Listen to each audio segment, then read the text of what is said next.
Hey everyone, it's Kyle, and in this video I want to go over sleeping habits and getting a good night's sleep, because I believe that getting a good night's sleep is so essential and possibly even the most essential thing in having a highly productive day as well as stable mental health. So sleep literally affects every aspect of your life. It impacts the financial decisions you make, the investments you make, how you think, how you interact with people on an audition, in a job interview, with your coworkers, with your clients, with your family, with everyone. It actually impacts how you feel during the day and what decisions you make financially and personally. It can 100% affect every area of your life if you are not on a good, consistent sleep schedule. Now, I'm not talking about the nights that you work till 12:30 at night and wake up at 5 a.m. and you have limited amount of sleep. I'm talking about inconsistent sleep schedules where you're all over the place. You're going to sleep too late. You're waking up in the middle of the night. You're not getting that full REM sleep, and that's the kind of sleep that I'm talking about here. But before we get into all this, I need you to do a couple things for me. I need you to smash the like button and also hit the subscribe button and the notification bell so you will get notifications every time I post a new video, as well as follow me on Instagram. I post there pretty much daily, so you will get other aspects of my life as well. So a little backstory. I never really had a problem growing up in regards to a sleep schedule. I was never really that inconsistent. I was always a pretty good sleeper growing up, all throughout college and even post-college, being at home. And it wasn't until I moved out of my hometown and away from my hometown and into the New York City area where there was just added stressors and different aspects of your life. Stress can really make a huge effect on this. And for me, it was being away from home, added stressors about money and figuring out this marketplace here and navigating this new city on my own. It really played a part, and it was like nights of waking up, cold sweats, mind racing, 3 o'clock in the morning, not being able to get back to sleep till 5, then waking up and feeling dead to the world by 8 o'clock and just not having a good functional day. And that was a good night, because the nights where you aren't sleeping and you don't have that extra time where you fall back asleep, and it's just that you're up and now it's already 6 o'clock and you're like, mind is racing and you might as well just get out of bed, and it just plays tricks on you, and your mind will play tricks on you, and just not having that consistent schedule really mess with your personal and professional life. So I don't recommend any of the stuff that I was doing. And just to name a few of the things that I was doing to try to get to sleep and overcome this bad sleep schedule, was drinking beer before bed, which I found out there was tons of carbs in that, so that's not a good option. Taking NyQuil, not a good option to do consistently. Overtaking medicine like melatonin and other sleep pills that you can buy over the counter at or not over the counter, but just right in the aisle of the all those sleep medicines, NyQuil and everything at the local convenience stores. So I don't recommend that as following my example of that. But I did have to go and find the true remedies and true routines that lead to a great sleep cycle. So I have 8 steps here, and my 8-step process to a good sleep routine is this. Number 1, get your stuff ready for the next day the night before. For instance, I had gotten my gym clothes out and prepped for the night before. I had made my coffee. I had done whatever work that I needed to do immediately in the morning the night before, so that was all done and taken care of, and I didn't have to worry about getting that stuff prepped in the morning. So number 2, stop eating 2 hours before bedtime. So meaning this, if your bedtime is, you ideally want to go to bed at 10 o'clock p.m., stop having your last bit of food by 8 p.m. There's multiple reasons for this. It's also beneficial for your fitness and well-being, for your diet. You don't burn off as much food during the night, but also if you have foods such as carbs, they have a 4-hour window where the actual carbs turn into sugar and give you a burst of energy. So ideally, you want to burn off as many calories as you can before you go to sleep. Number 3, stop drinking anything an hour before bed. What this means is 10 o'clock, your bedtime, stop drinking by 9 p.m. Your last bit of liquid that goes in your mouth, 9 p.m.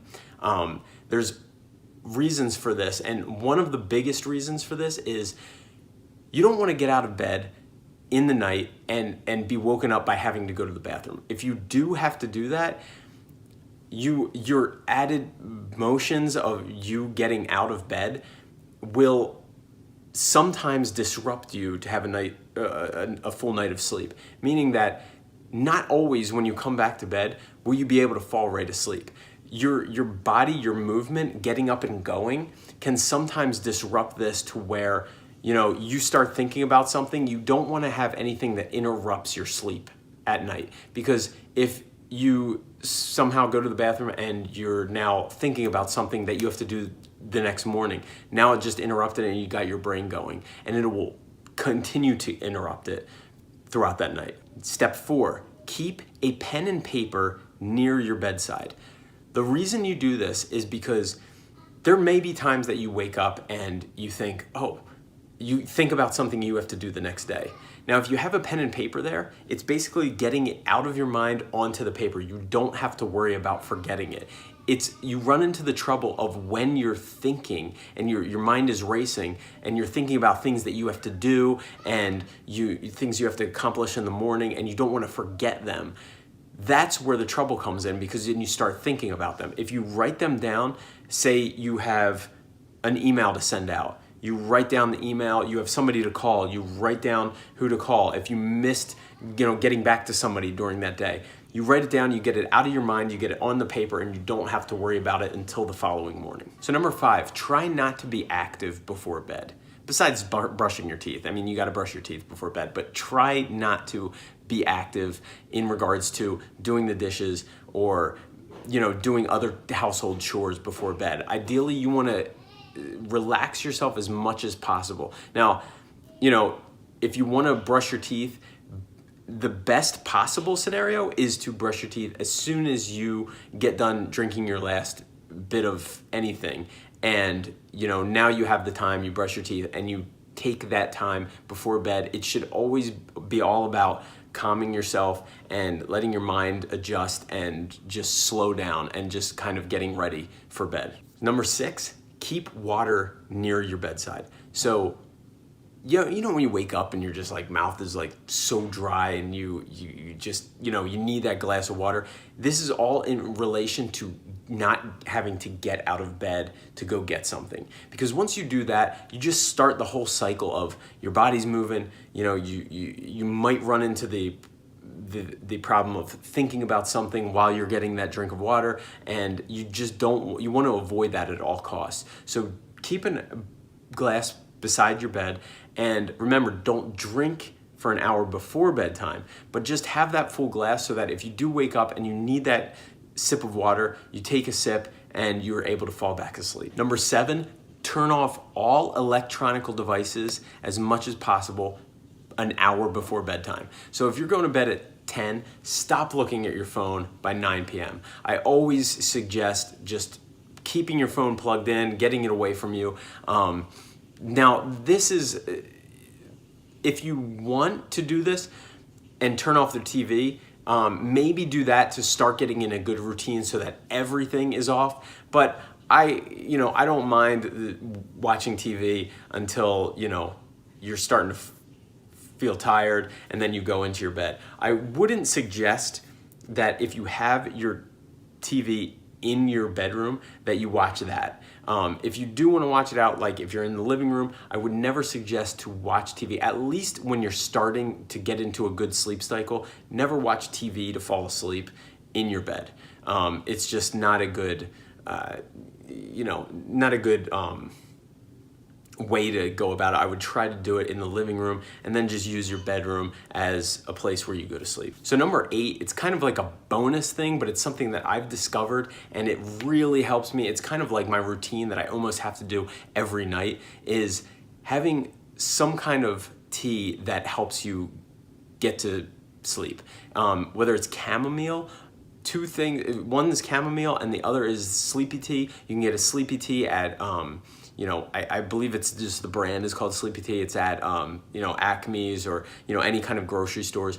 Go get one of those and have that, remember, the hour before bed. So if you're going to sleep at 10, ideally, you want to start drinking this and get done at around 8:45, 9 p.m. at the latest, and then just be done drinking anything. So those are my 8 steps to creating good sleep habits and a great sleep routine. Trust me, try that out and you will definitely be sleeping better. Now, a couple bonuses here.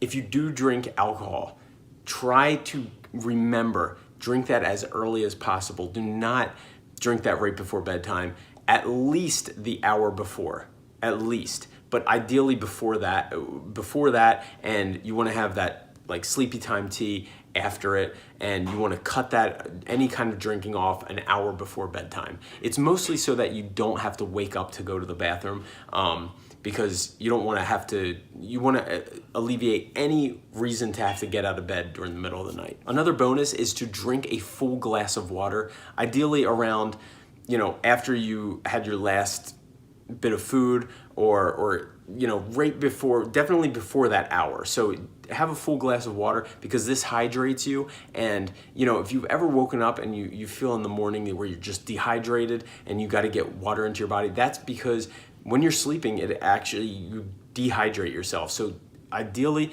if you do drink this full glass of water, just drink it at one sitting, at least an hour before bedtime, and then you'll be able to go to the bathroom right before bed and you will, get all that out, but you will feel better throughout the night. Another bonus that you can try is, now I don't do this, but you can definitely try this at first to really start getting you in a good sleep habit, is having some kind of white noise machine. So whether it's like, you can find an app on your phone, but maybe try to get something else. I mean, you can buy a baby thing off of Amazon that just creates, white noise. And this just helps you a lot of times to be able to sleep. Another thing that I would suggest if you do have any kind of noise around you is buying those little earplugs and just putting those in your ears. That's like an added bonus tip. You don't have to do that if it's, a really quiet place, but if you are around noise, that is a bonus tip that you could try, and you can get those really cheap at like any kind of convenience store or drugstore. So that's all my sleeping suggestions. Definitely try those out. I guarantee you will have a better night of sleep by following along with those 8 steps. Even try some of the bonus things if you would like. And don't forget to smash the like button below, hit the subscribe as well as the notification bell so you will get notifications of more videos when I post them. And follow me on Instagram because I post there pretty much daily, and you will get other aspects of my life as well. Please leave me a comment below and let me know what you think about this. If it's any good advice, please feel free to share this with anybody that you think it might help out. And don't forget to comment below. I'll reply to you. Thank you so much. Have a great day.